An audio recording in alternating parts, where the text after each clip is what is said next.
we came out to the car and leaving the hotel, and was talking to the hotel attendants there about Jesus and how amazing he thinks they are. And this lady outside of the little break place that's out here by the dumpster where people take their breaks, she said, I thought it was really cool what you just said to him, and it really touched my heart.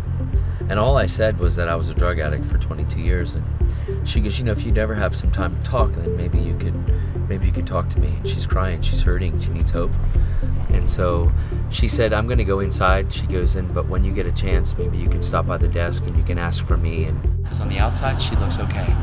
But she's out here smoking a cigarette trying to calm her nerves because her nerves are freaking out. But God's going to completely deliver her.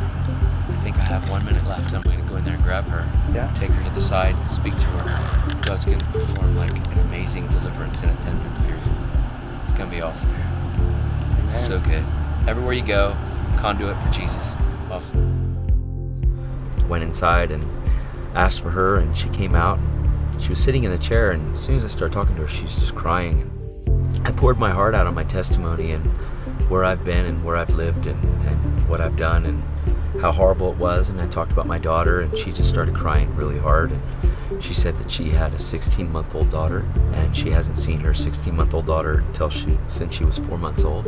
So she's a mom, and she doesn't know how to get there. And I talked to her about Jesus, how he's going to set her free. She goes, I don't know how to get to him. I don't know how to get to him.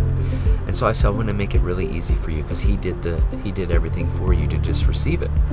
And she said, well, that would be awesome. And so she became a daughter today, gave her life to Jesus. And she looked at me, she goes, I don't even know what to say right now. She said, I feel completely different. Like my whole life feels different. Like I just started my day. And I said, it's actually not a new day. I want to show you something. And I showed her in Corinthians 5, where it says, if anybody be in Christ, he's a new creation. Old things have passed away. All things became new. She said, that's how I feel. I said, that's because that's who you are. On the outside, they look okay. But the reality is that everybody's being dominated by something. And if it's not Jesus, it's the world.